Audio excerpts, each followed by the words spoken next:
मासी दिसाने की माज़ दोस्तों, इंडिया के एक सरकर्दा दिफाई तजज़ियाकार retired major general Ashok Mehta ने इंडियन फौजियों की तादाद में तेज़ी से कमी आने पर तशवीश का इजहार करते हुए कहा कि फौजियों की तादाद कम होने से फौज की अस्करी सलाहियत पर बुरा असर पड़ेगा।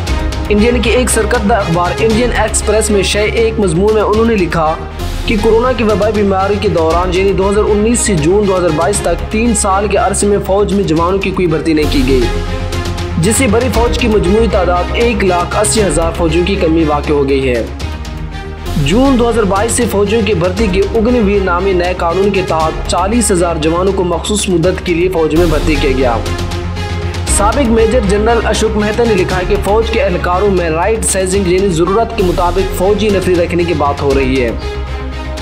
उनका कहना है कि 1,80,000 फौजियों की कमी के अलावा अभी फौज की मजमूई तादाद में मजीद 1 लाख फौजियों की कमी की जाएगी।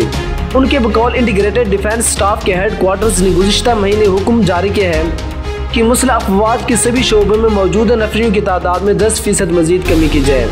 फौज की तादाद घटाने की सबसे बड़ी वजह रिटायर्ड फौजियों पर आने वाले पेंशन और दीगर अखराजात हैं। फौजी अमूर के जरीदे फोर्स के मदीर गजाला वहाब ने बताया कि इंडिया के दिफाई बजट के 2 हिस्से हैं। रेवेन्यू बजट जिसके तहत तनख्वाहें, तिबी सहूलियात, ट्रांसपोर्ट, ईंधन और दूसरी सहूलियात आती हैं। दूसरा कैपिटल बजट जो असला और जंगी साजो सामान की खरीदारी के लिए मुख्तस होता है। उनके मुताबिक जब इंडिया की मौशत 8 और 9% की शरह से बढ़ रही थी तो 2 से 2.5% दिफाई बजट में देने से ये बहुत बड़ी रकम बन जाती थी। अब जबकि मौशत नीचे आ गई है तो दिफा की रकम भी कम हो गई है। हुकूमत कई बरस से अखराजात कम करने का सोच रही थी, इसलिए उन्होंने अग्निवीर और अग्निपथ जैसी भर्ती की स्कीमें शुरू की हैं। भर्ती की इन स्कीमों के तहत जवानों की भर्ती अब सिर्फ 4 साल की मुख्तसर मुद्दत के लिए होती है और 4 वर्ष पूरा होने के बाद उन्हें 12 लाख रुपए की जख्म शर्त रकम देकर रिटायर किया जाएगा, लेकिन उन्हें रिटायरमेंट के बाद कोई पेंशन नहीं मिलेगी। 4 साल मुकम्मल होने पर उन फौजियों में 25% नौजवानों को मुस्तकिल कैडर में ले लिया जाएगा, जबकि 75% जवान वापस सिविल जिंदगी में चले जाएंगे। भर्ती की इस नई स्कीम से पेंशन पर होने वाले बेतहाशा अखराजात में काफ़ी कमी आएगी।